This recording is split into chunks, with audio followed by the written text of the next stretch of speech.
Dahil hindi pa tapos, humiling ng dagdag na araw ang prosekusyon para sa pagmamarka na may ebidensya para sa impeachment trial ni Vice President Sara Duterte.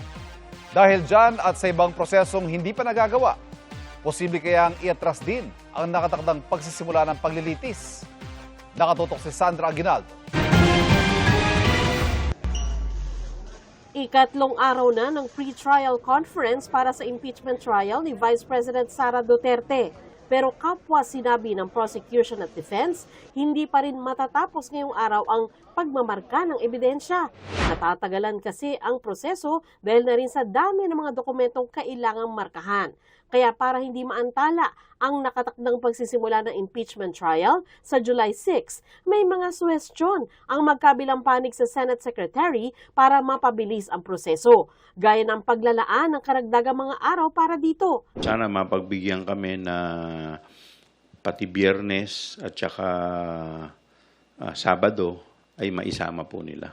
Ang mga abogado naman ng bise naniniwalang makatutulong na dagdagan ang mga tauhan ng magkabilang panig para bumilis ang marking of evidence. Yung Article 2 kasi is ang marking station lang sa ngayon, no? So tomorrow, ang plano po ng Senate Secretary at in consultation naman with the defense and the prosecution is magdadagdag ng isa pang table, isa pang station. Mas bibilis, hindi ba? Sa Huwebes, June 25, maglalabas na ng pre-trial order ang impeachment court.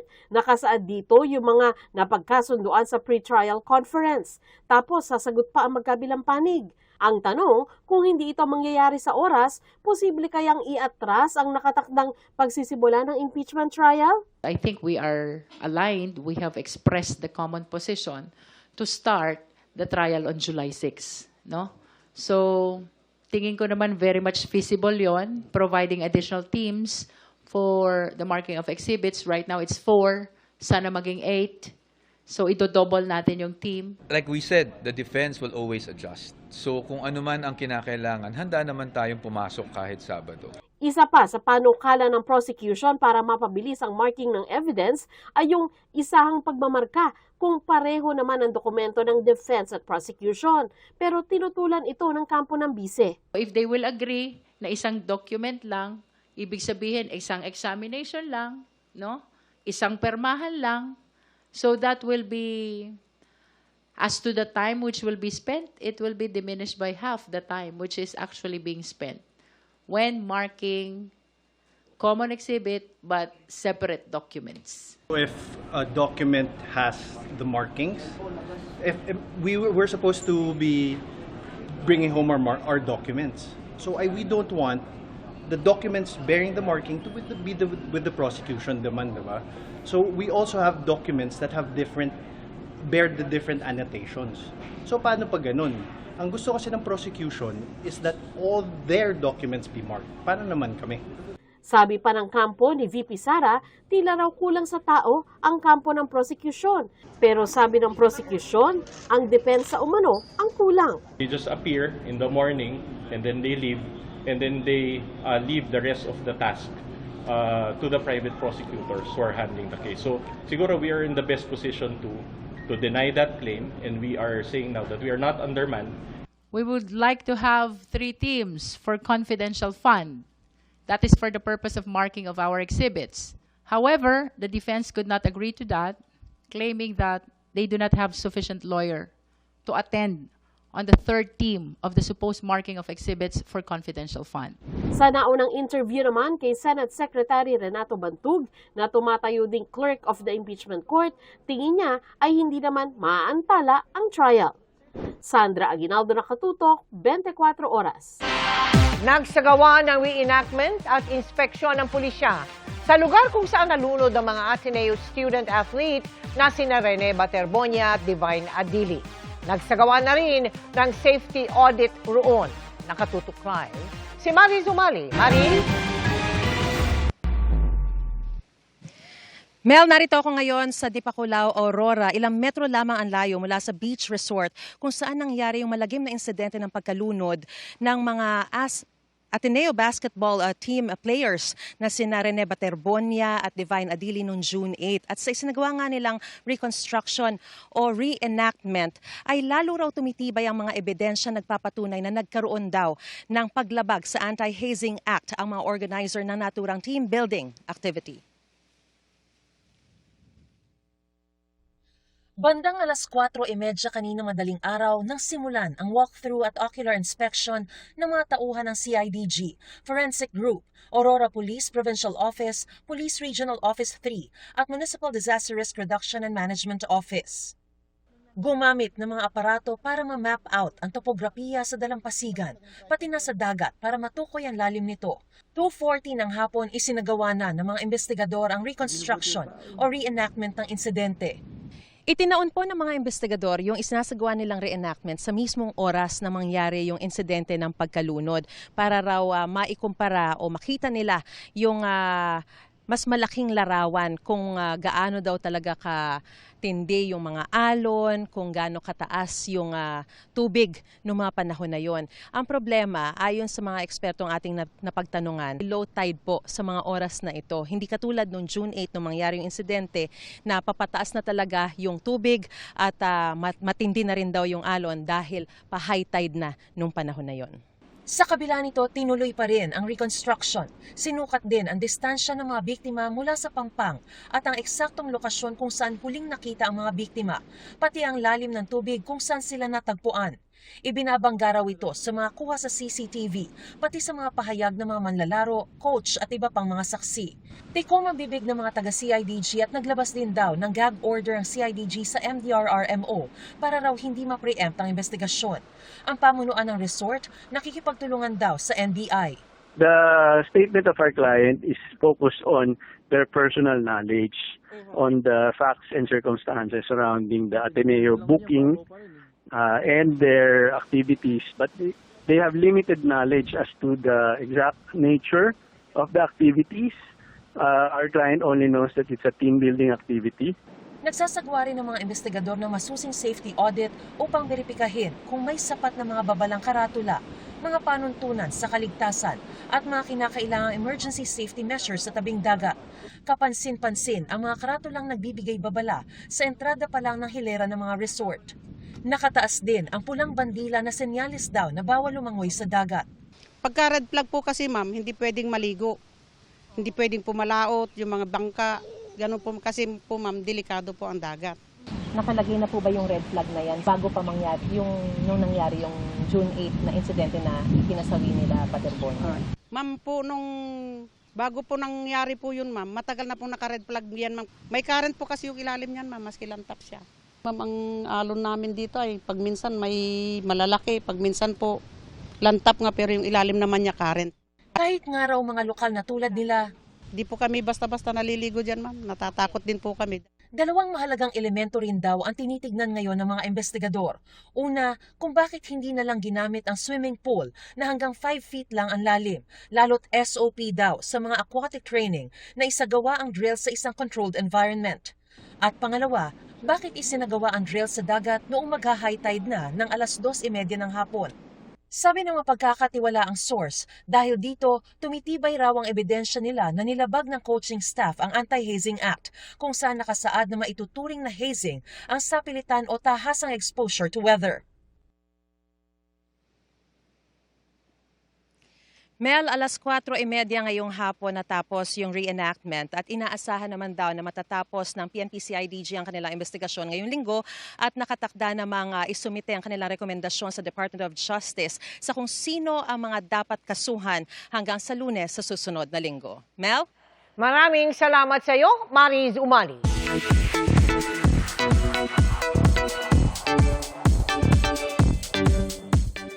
Good evening mga kapuso! Well received sa TV Man o online, ang Kapuso Afternoon Prime Series na Kamoo. Bukod sa relatable na kwento, kaabang-abang din ang pag-level up ng bidang si Makmak, played by Anton Ginzon. Makichika kay Nelson Canlas. Malaki ang pasasalamat ng cast ng Afternoon Prime Series na Kamao sa magandang feedback na natatanggap ngayon ng kanilang serye. Para kay Neil Brian Sese na gumaganap bilang LGBTQIA+ boxer na si Nonoy, ama ni Makmak played by Anton Vinson. Relatable at maraming natututunan ng mga manonood sa kwento ng kanilang karakter. Iba nga yung dynamics ito kasi gay yung tatay niya, pero mahal niya yung tatay niya, di ba? So, nakakatuwa, lalo na yung tatay, lahat gagawin niya para sa anak niya. Lahat ng tao, lahat ng tatay makaka-relate doon. Ano to? Kaya may hidwaan man daw ngayon. Ang tagal kong hinintay na makausap ko si Makmak pero hindi sa ganitong paraan.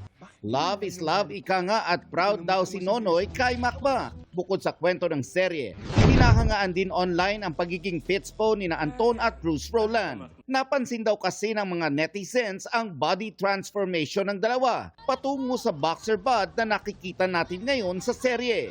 Paano ba nila ito na-achieve? Medyo mahirap kasi syempre ayoko din pumayat pero kailangan para sa boxing na physique. Buhat cardio boxing, yun lang yung routine ko. Ngayong linggo, huwag bibitaw sa kwento ng Kamao dahil malaki ang mga magiging pagbabago sa buhay ni Makmak. Lalo't nagle-level up na ang kanyang fight at ang kanyang mga makakalaban. Tingnan natin kung sino magiging guest sa Kamao, kung sino makakalaban ko na next kong fighter. Nelson Canlas, updated sa Showbiz Happening. Kinakasa na ang paghigpit sa mga paaralan nationwide. Kasunod ng pamamaril sa Tacloban City, bagaman aminado ang pulisya, nahirap sila sa dami po ng mga babantayan. Ano ang mga pwede ng mga estudyante at guro sakaling maipit sa pamamaril? Ang mga tip ng isang safety expert sa pagtutok ni JP Soriano. Ang pangambang idinulot ng pamamaril sa isang paaralan sa Tacloban na ikinasawi ng 3 estudyante kahapon. Parang ingay na umalingaw-ngaw sa buong bansa at nagtulak ng paghihigpit sa mga paaralan. Sa Batasan Hills National High School, lalong hinigpitan ang dati nang ipinatutupad na inspeksyon sa mga bag na ipinapasok sa mga paaralan gamit ang metal detectors. Sa Pasay City West High School naman, may metal detector na, may dagdag police visibility pa. Habang sa harap ng Araujo High School sa Maynila, may mga nakapwestong miyembro ng Special Weapons and Tactics o SWAT ng pulisya na armado ng matataas na kalibre ng baril. Iniutos na ng Philippine National Police o PNP ang madalas na pagpapatrol at pagbabantay sa mga paaralan. Bagaman aminadong hirap dahil halos 50,000 ang mga paaralan sa bansa. So what we are doing is strategic deployment po. Yung when and where we are most needed. Ito po ay lalong pinaigting natin yung pagbabantay.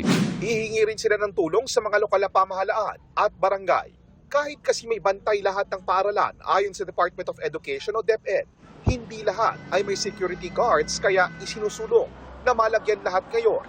Itinutulak ding magka-CCTV lahat ng paaralan at maihanda rin ang mga estudyante at tauhan ng paaralan sa isang worst-case scenario. Matagal na po may mga security at safety protocols sa pinaiirad sa mga paaralan sa Pilipinas, partikular kung paano po tutugon sa oras ng isang lindol, sunog, pati na nga po bomb threat. Pero wala po talaga nakaspecify kung paano tutugon sa oras ng isang active shooting.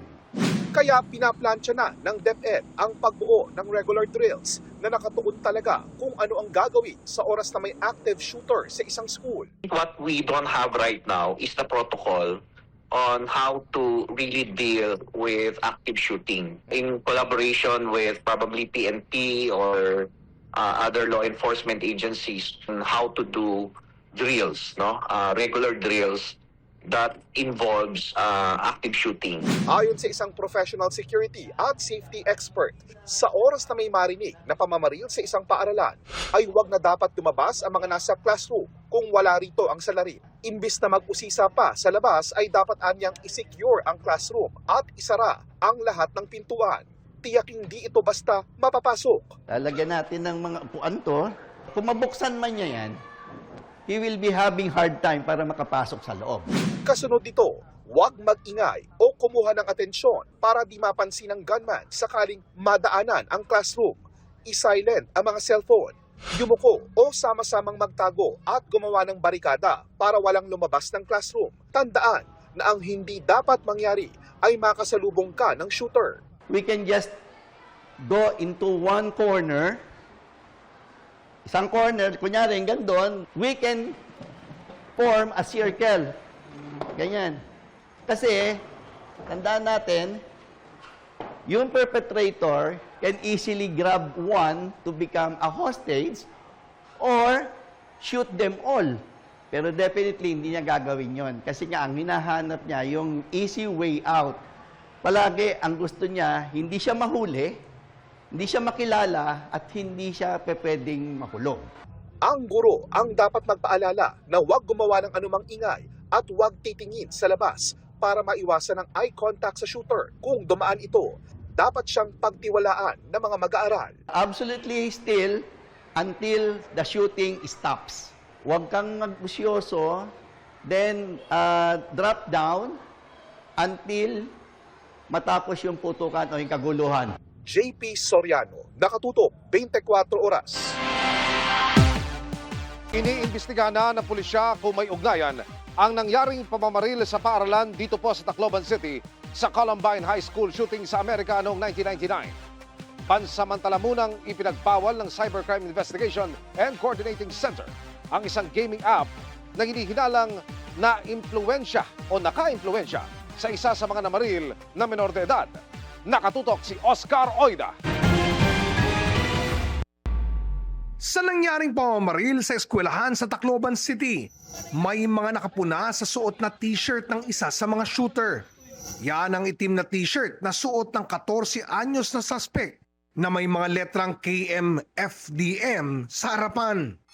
Sabi ng mga netizens, kahalintulad ito ng t-shirt na suot ng isa sa mga shooter sa karumal-dumal na Columbine High School shooting sa Colorado sa Amerika noong April 1999. Kung saan 13 ang namatay nang walang habas na mamaril ang 2 estudyante. Sa isa pang insidente ng school shooting sa Amerika, may suot din ganitong t-shirt ang isa sa mga suspect. Ang KMFDM, isang German industrial rock band na iniidolo ng isa sa mga Columbine shooter. Dati nang sinabi ng bandang ito na hindi sila pro-violence at hindi nila sinusuportahan ang mga ganitong krimen. Ang kaugnayan ng pamamaril sa eskwelahan sa Tacloban sa nangyari halos 30 taon na ang nakakaraan sa Columbine sa Amerika, sinisilip ngayon ng PNP. We are checking yung mga this could be some of our students imitating yung nangyayari po sa ibang bansa, specifically sa United States na alam naman po natin na marami na pong nangyaring ganito. So we're checking on that. Kasama umano sa iniimbestigahan ang mga social media account, search history, online communities o mga digital footprint ng mga suspect. Very important po dito yung sinabi natin na yung monitoring system ng student behavioral behavior, because upon verification of the social media account of one of the suspects, ay may nakita po tayong mga pinost na violent videos, mga pertaining to guns, video of him firing a gun. So ito ay very obviously red flags. Ang isa umano sa mga suspect, hinihinala pang naimpluwensyahan ng isang marahas na gaming app na kung tawagin ay Gorebox. Ang naturang online game, pansamantala na raw ipinagbawal ng Cybercrime Investigation and Coordinating Center o CICC. Yan ay habang sinusuri kung may naging papel ito sa insidente. Pinaigting din ng ahensya ang pagmomonitor sa mga online platform upang maprotektahan ang mga kabataan laban sa mga posibleng panganib sa internet. I have already ordered that this particular application and game be suspended and be blocked from the Philippine jurisdiction pending the investigation. Ayon sa ilang eksperto, mapanganib ang exposure ng mga kabataan sa mga mararahas na content online. If we will analyze what's happening, there is really a possibility that what kids see in the internet or in cyberspace might influence them, ano. So whether masamang ginawa yan, ano, sa kunyari kahit sa ibang bansa, yung nihilistic tendencies ng ibang tao, terrorism, recruitment to armed group, tsaka yung cyberbullying na andyan, online sexual abuse, all these bad things can be can be found in the internet. Nananawagan rin ng CWC sa publiko na agad ipagbigay alam sa kanilang hotline 1383 kung may nalalaman silang mga kabataan na nahaharap sa kaparehang issue. If you see students, mga kaklase nyo na binubuli, that they are in distress, na maaring may mental health concern sila o nagiging prone na sila sa paggawa ng mga karahasan, tumawag po kayo sa amin 24/7. Tutulungan po namin kayo. Basta bata po, kami po ang bahala. Oscar Oida, nakatutok, 24 oras.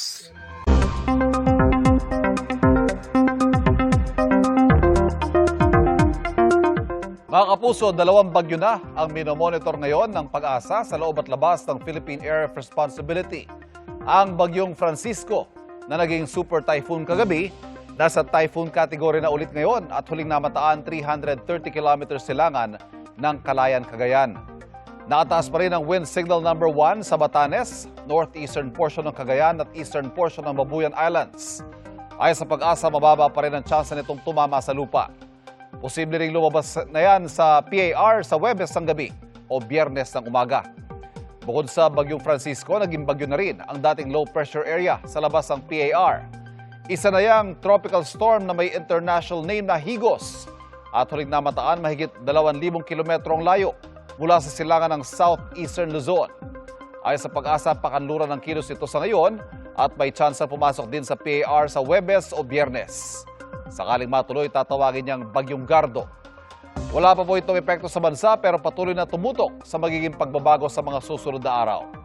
Dahil sa Bagyong Francisco, pinalalakas itong habagat at localized thunderstorms, may mga pagulan pa rin mararanasan sa ilang bahagi ng bansa. Base sa datos ng Metro Weather, maagang may tsansa ng ulan sa Ilocos Region, Mimaropa at ilang bahagi ng Visayas at Mindanao. Mas marami nang uulanin sa hapon sa Visayas at Mindanao. May malalakas sa ulan sa Samar Provinces, Caraga at Soc-Sargent. Sa Metro Manila naman, sa umaga may tsansa na ng ulan sa ilang lungsod at pwedeng maulit pagsapit ng hapon o gabi.